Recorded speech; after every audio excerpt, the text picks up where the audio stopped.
Hey students, 7th graders, we are looking today at Chapter 17, Section 1, The Conflict Takes Shape. We're looking at the start of the American Civil War, the major fighting that will begin after Fort Sumter. And to begin with, let's take a look at the first paragraph here. As the Civil War begins, each side believed that its cause was right. South believed that it had the right to leave the Union and to preserve its traditions, and one of those traditions, of course, was slavery.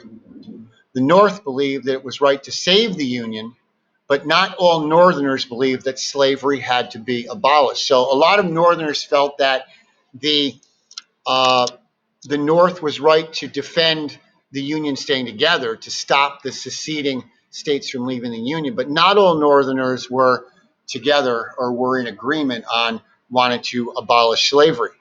Both sides in the Civil War had strengths and weaknesses. And the main strength of the Confederacy was that the Southerners were defending their homeland. We saw this with the American Revolution. The colonists were defending their homeland against the British. Well, in the American Civil War, the Confederacy is defending their homeland from Northern attack. The main strength of the Confederacy was that they were defending their homeland. They had a strong reason to fight because of this. Also, many Southerners had skills, such as riding horses and using guns, that made them good soldiers. Before the war, many of the best officers in the United States Army were Southerners. The main weakness of the Confederacy was its lack of resources, and we will talk about that a moment when we look at the chart below. Now let's look at the Union. The most important strength of the Union came from its abundant resources. North had lots of resources, all right? The North had 4 times as many free citizens as the South. It had more people to fight and more people to grow food. Armies need soldiers, armies need food. And the North had more people to fight and to grow food. The North also had more factories, which produced supplies for the Union Army. The Union had many more ships than the Confederacy also. That's another advantage that the Union is going to have during the war. However, the North also had major weakness, and that weakness was to bring the South back into the Union, the North would have to invade unfamiliar land and conquer a huge swath of land in the South. This is not going to be an easy task for the Union Army. Let's look at the two leaders. The leaders of the two sides had strengths and weaknesses as well. President Jefferson Davis of the Confederacy, he will serve as president of the Confederacy for the entire war. Jefferson Davis of the Confederacy had served as a soldier and as a Secretary of War. So he had experience. He was widely respected for his honesty and courage.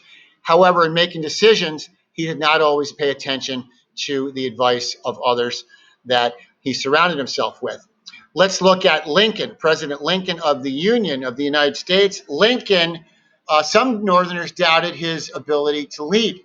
He had little experience in national politics or in military affairs, but Lincoln turned out to be a patient and strong leader and a fine war planner. Also, his sense of humor helped him get along with others. Lincoln was a very, very self-deprecating man. He always seemed to poke fun, not so much at others, but he did poke fun at himself, and this put people at ease around Lincoln. Lincoln was a very, very likable man, and his sense of humor was an important part of his personality. Let's take a look at the chart down below and look at the resources. It's titled Resources of the North and South in 1861 when the war begins. Let's look at the North. Resources, farmland. North has much more farmland to produce crops than the South does in 1861. Now, the South certainly has a lot more land, but land for food, land for growing food for soldiers, the advantage is about 2 to 1 in favor of the North. Railroad track. The North has an advantage, a clear advantage in railroad tracks, and we'll talk about why this is important as well. The North will have about 22,000 miles of railroad track compared to about 9,000 for the South in 1861. excuse me, factories. Look at the advantage in factories. About 119,500 in the north to about 20,000 in the south. Almost 6 times as many factories in the north than in the south. Workers in industry. There will be about 1,200,000 in the north compared to 111,000 workers in industry in the south. So again, a clear advantage in resources for the north. And finally, look at the population. The north has a population in 1861 of about 22 million people compared to about 9 million for the south. And about 4 million of those 9 million were slaves. We'll talk about the importance of the population during class today, but clearly the North has the superior numbers in terms of population, 22 to 9 million. Let's take a look at the questions at the bottom. First question is based on the reading. What were one strength and one weakness of both Jefferson Davis and Abraham Lincoln? One strength and one weakness for both Davis and Lincoln. And the chart question, the chart skills question, how many factories did each side have in 1861? You're going to answer that question by referring to the chart.